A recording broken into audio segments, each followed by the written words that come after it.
So what's going on YouTube? It's your boy Humble checking back in with you again. Wanted to do a little quick video on the Philadelphia Eagles quarterback Jalen Hurts. Allow me to say this, man. People are trying to basically bash Tua and slander his name and continue to basically put him in the ground about how he's producing, how he's progressing, how his second year went. But let me shine some light on this and let you guys understand something. Jalen Hurts is not an actual quarterback. What he is an athletic player who just happens to touch the ball 99% of the time. Hence, he can't really win you big games. He'll win you meaningless ones. Sorry, it's the teeth, man. He'll win those kind of games, but today is a proven point. The Tampa Bay Buccaneers defense is not what it was from the Super Bowl year. It really isn't. But yet they're playing a single high safety look, and they're giving the receivers 10 yards off the ball to run routes or maybe to get the ball quick and get 9 yards a pop.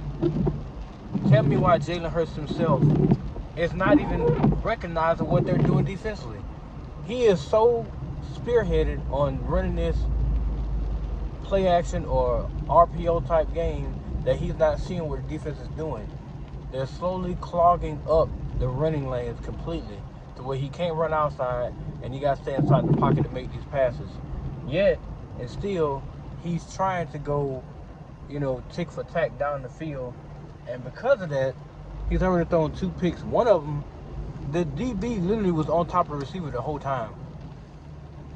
And when he threw the comeback route, I think it was a 3rd down play, when he threw the comeback route, the receiver went outside, and for some reason, Hurts threw it inside. And the corner jumped down on it and picked it. The second interception was a tip pass, but Hurts was on his back foot. He had a decent pocket now. They were sustaining the pressure that was around him. But off his back foot, he threw a lob pass to Devontae Smith, where Shaq Barrett tipped it to himself and picked it off, and then ran it back for a good amount of yards. Now they shown several different clips or plays.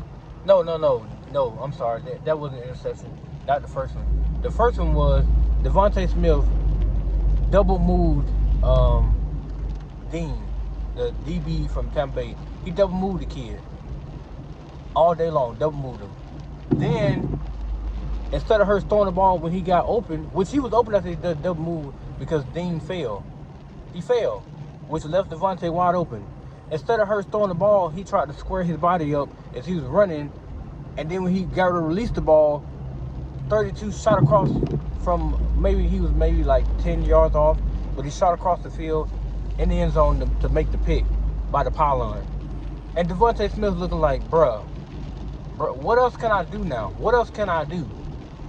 Like, I understand this is Jalen Hurts' second year, first time in the postseason. Understandable. It does happen. It's either going to make you or break it. That's what they say about all quarterbacks making it to the postseason. It's going to make you or break you. That's why players like Derek Carr and stuff like that don't go that far in the playoffs. But your job primarily as a quarterback is to put the ball where it's needed. There's a lot of passes I've seen today where Hurts put it behind the receiver. He overthrew Quez Watkins, who outran the entire defense down the middle of the field toward the left hash mark of the field.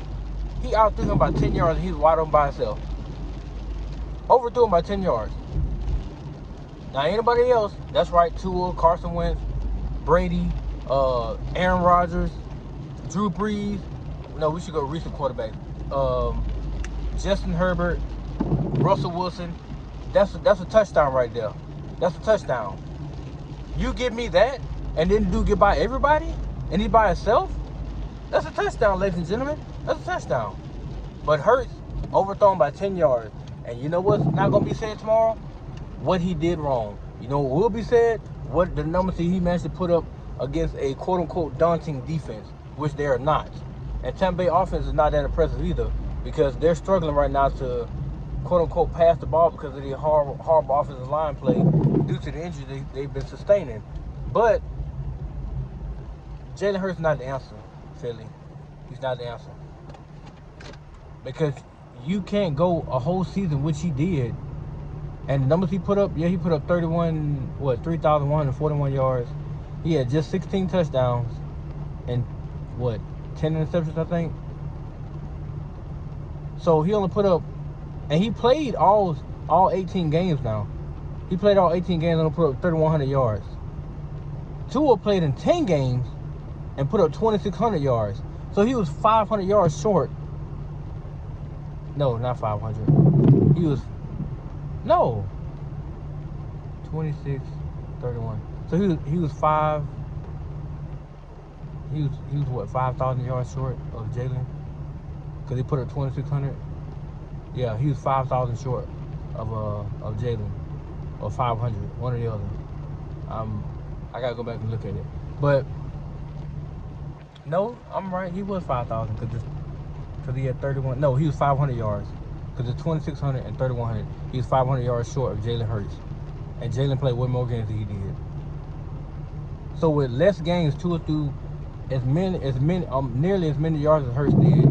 He just put up the same amount of touchdowns and 10 picks, which he got to fix that. But this video is not about Tua. It's about Jalen. And if you think for a second that you're going to go into a deep postseason run with him at quarterback, that's why he's more of a gadget player than an actual quarterback. You can stick Jalen in for a couple plays here and there and let him run the RPO or let him run around the seams and stuff like that when the DB crashes down or whatever. You can let him do that. But to let him play a whole season like they just did, and people look at the gauntlet numbers. Oh, he threw for 3,100 yards, 16 touchdowns, blah, blah, blah. But then they say, oh, he ran for 784 yards and 10 touchdowns, the most among active quarterbacks, because that's what he likes to do. Look at his college tapes. Look at Alabama. Look at Oklahoma. What did he do? He ran the ball, right? The man had, let me go down his receiving list now. He had Henry Ruggs, Jerry Jeudy, Jalen Waddle, Devontae Smith, CeeDee Lamb, O.J. Howard. He had Najee Harris. He had, who else was back there? Brian Robinson. He had, it's really too many to name. He had a slew of talent around him, but they underperformed because the ball gonna be in his hands all the time. You rarely gonna catch a break in terms of getting the ball. So because of that, he's gonna get all the shine, and once he loses, you're gonna take the blame for that. You're gonna be ridiculed tomorrow. It's gonna be Devontae Smith and Nelson Agholor because they're gonna be told, well, you guys didn't step up enough making up plays, and Miles Sanders is gonna be told, well, you didn't run the ball effectively enough. How can I? It's 9 in the box waiting on me when he hikes the ball, and they know he's gonna do an RPO and then throw a dump short pass, or he's gonna throw an incomplete pass and then he's gonna try to scramble his way out of trouble, and he's gonna put up 40, 50, 60 rushing yards and barely 150 yards passing, and then we're gonna rely on our defense to try to get us out of here. Right now they're down 31-0. And to the defense credit, they held Tampa Bay to 14 through 2.5 quarters. No, they didn't, because they went up 17-0. And then they held them to that halftime score. After that, they put up 14 more on them. So your defense has been doing its job. It hasn't been game. This game in totality was not a blowout. The Philadelphia Eagles defense did their job. They did their job. Regardless of what the scoreboard says, their defense did its job. It's the offense they need to really, really look into. Because unlike Miami's defense, which can't predicate pressure with their front four, Philly can. And Philly did exactly what it's supposed to do. It shored up the running game, and then it got to Tom Brady. And they sacked him 3 or 4 times already. Even though he's putting up, 200. He's probably going to try to put up 400 yards a day just so that it could be a big story tomorrow. But to me, that's stupid in itself. But we're not going to get into that. I mean, like I said, Jalen Hurts is what he is. But if you expect to win with him, especially come postseason, you're really fooling yourself. You're fooling yourself. And a lot of people are not going to accept that because, You know, Philly fans love their team, but you got to call a spade a spade. It is what it is. The kid can't play on this level like that. And no matter what you do in the offseason to help him get better, he's not going to take it serious to do so. Because the same thing happened to him in college. He had an opportunity to go to quarterback camps and everything. He turned them down because he felt like he didn't need it. He didn't need it. So he didn't go. So do you really expect him in the offseason, after this is over with, to go and train? Please. He can do exactly what he's been doing this year and last year. Coming into year 3, he's going to do the exact same thing. Now, will it make a postseason run again? They probably are because of the division they're in. But can you really seriously say that you can win games or postseason games with him at the helm at quarterback? Can you honestly say that? If you can, man, then, you know, God bless you. But I'll take Tua Tagovailoa any day. Because at least I know when it's a clutch throw that has to be made, he's going to make that pass.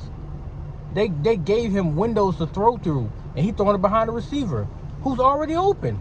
Who's already open or stopped in a certain point. You got to put it right down on that receiver. You can't throw it behind them, in front of them, or nothing. They stop, you put it right down on their chest. Well, the DB don't have a chance to make a play like that. But he threw it behind the dude. The dude got to stretch back this way. Who you know catch a ball like this? Who does that in a live game? Unless you're trying to showboat like OBJ. But nobody in their right mind catch the ball like this while running in that direction. So you running like this and you try to catch back that way. After you done already broke off the DB to get open. Some got to give, Philly. Some got to give. I mean, he had an impressive second year based on what he put up. But let's not fool ourselves like he put up gauntlet passing numbers when he didn't. A lot of his plays during the season were big plays that the receiver, it was either broken coverage. Most of it was broken coverage, though. Most of it was the defense loaded up the box and put one safety to cover the field, and you saw what happened. He happened to find either Watkins or somebody else going down the sideline, and he threw it, and they made a play, and, you know, they made a yards after the catch was huge. It was a big reason why some of his games he had over 200 yards passing, because at first he barely had 100 yards. And then he would get 99 yards, like that 91-yard completion against, I think it was either Dallas or the Giants. And it got him up to 200-some yards passing. And people like Skip Bayless, but he had over 200 yards. Yeah, but 91 yards of that came from one play. So what happened to the rest of some yards? Dinking, dunking, screens, quick throws. It was nothing orchestrated where he dropped back and read defense to do nothing. And that's the same thing they said against Tua. He can't read the defense. He actually reads a lot better than Hurts can. I'm looking at it today, front and center, what Hurts is. He's an athletic quarterback that pretends to be a quarterback when he really is just a gadget player that just calls the plays and tries his best to put the ball where it's supposed to be at, on the throw behind your receiver, even though they're giving 100% effort every single snap. And you saw the frustration on Aguilar and Smith's face. At one point, the entire first half, Devontae didn't even touch the ball. He didn't touch it. Even though he was getting one-on-one, he didn't touch the ball. So my question to Philly fans is, what are you going to do? No, the organization. What are you going to do? If you really expect to keep playing, to keep getting mediocre play and postseason play, then keep going with this kid. You're going to find yourself in a lot of games getting blowed out because that defense can't hold but so long. And if your offense cannot sit there and produce points, and if he can't lead them down the field by throwing the ball, because in today's league, it's not like when it was back in the early 2000s where you had the Michael Vicks, you had a few of the athletic quarterbacks that can get out there, you know, make things shake, RG3 type players, Lamar Jackson. You got to be able to throw the ball now. You have to be able to move the ball down the field by throwing it. Nobody gets nobody by running it, because that defense can load up 9 in that box. Like, you ain't going nowhere. You're not going to outrun all 9 of us. So the real question becomes, what is Philadelphia going to do about Hurts? Do they give him another year? I think they should, but I also think they should bring in competition that's going to make him become a better passer. Because if you don't challenge him with the bare minimum talent he got in passing the ball, he's not going to get any better. And he's certainly not going to take that leap that you want him to take to lead you into a deep playoff run. Just not going to happen. Because he's going to continue to rely on his instincts and natural abilities to get him into the end zone. And you're not going to outrun a defense if they're predicated to stop the RPO. if they're predicated to stop you from going to the right and then throwing it, or trying to buy yourself time to get 10 yards when you already got a dude wide open. When you have somebody open, you don't throw it. I mean, come on. Let's be serious here. But anyway, guys, I gotta go ahead and buy some stuff because we, having chili dogs tonight. So I gotta go buy some stuff for the kids and the fam. But I just want to give you guys my thoughts on Jalen Hurts and, I guess where his future is heading, because, that's gonna be up in the air, especially as it is showing in his first postseason game. You would think he would actually come out and try to, try to perform better. But when you are who you are, it's gonna reveal itself. And he is who he is. He is who he is as a quarterback. That's my time, guys. Please like, comment, subscribe. Let me know what you think, how you feel about Jalen Hurts. If he is the future in Philly. If he is the future, tell me why. And don't just throw out numbers. Tell me what you've seen on game film. If you watched him play, tell me why he's the future. Please, I just want to know. We can have an in-depth conversation about this. Because I've seen him for 4 years in college. And I'm telling you, he's not. He's just not. He may be a great journeyman. He may be a great journeyman in the NFL. He'll bounce from team to team, giving you gadget plays and making a few touchdowns here and there throughout the season. But come postseason time, you need a legitimate quarterback. And Hurts is not it. But that's my time, guys. I got to go. Peace.